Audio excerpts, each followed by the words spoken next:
Righto, thank you very much. So we'll see how the volume level was. I haven't checked out the mic. I usually use a wireless microphone too. This one with the wire was a little bit cumbersome and I'm using an old-fashioned microphone. It's really old-fashioned if you think about it. I spent a lot of time on radio when I was in my youth as a disc jockey, and we had these old-fashioned microphones. And you come close and go far away. So anyway, hopefully I won't blast you out. Anyway, everyone, welcome again for this presentation. It's an honor for me to be here. I wanted to thank both Anders and Indrek for giving me the opportunity to come and chat with you. And you'll be talking about team building today and going through some specific exercises. I think what I'd like to do in terms of my presentation is to be able to see, as you build your team as an entrepreneur for the future, what is your dream team? Who's going to be that team of people who are going to take you to the next level?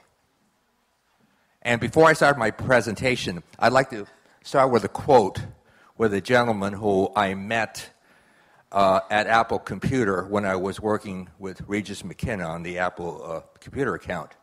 And this gentleman was really the mentor to Steve Jobs, as well as the second CEO of Apple, and he brought Apple public. Incredible man. The gentleman's name is Mike Markkula. Actually, his first name is Otsmaa, and he wanted to make sure he could Americanize it. Wonderful. I could tell you later on a story when I met him the first time at Pebble Beach, but it's not appropriate for this crowd as we speak right now. So what I'd like to do is actually start with his quote. You should never start a company with the goal of getting rich. Your goal should be making a company that will last. And what that last means is making a contribution to the future. And in essence, I'm so happy to be here because I'm really trying to make a small contribution to your future and try to draw back on my experiences and provide you some strategies for success as you build your executive team.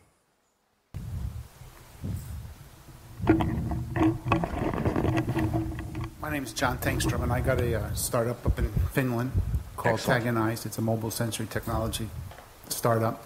And you kind of touched already now on what I wanted to ask you, and that was about the life cycle of hiring and firing people that you bring on board. Because you can bring people on board with the good intentions that they can produce, but they're not. Yeah. So you have to get rid of that dead weight and let them go. So maybe if you could add a few more words about this.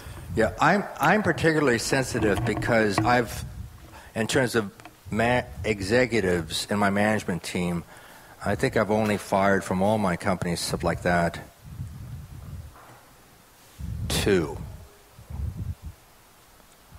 And here comes the personality trait.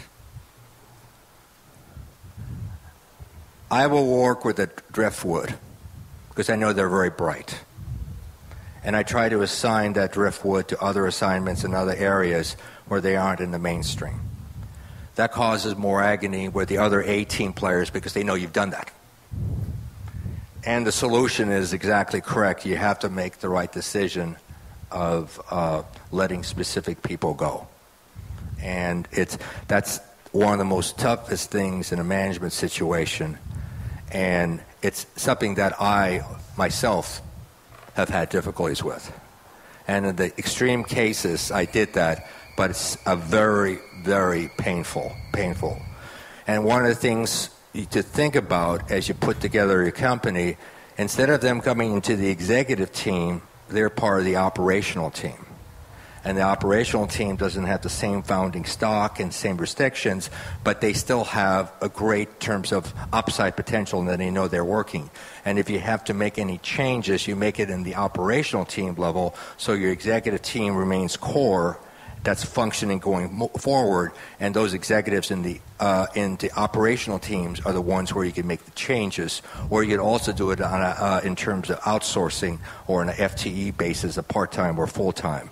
So you could, if you know that in advance, and going back to the local, having in terms of executive management, and you have an operational team, define it as an operational team. Define what the executive team is and the operational team, and those operational team members are going to be critical to your success. There's nothing downplaying that, because you could have Most often the CFO is in the executive team, but doesn't mean in terms of finance and some of your businesses that that's in the operational team as well as a person in sales, in terms of people operations, in terms of also in product. Product most often is in the executive team and the visionary, but you could kind of divide that and think about that in terms of your strategy because that provides you greater flexibility.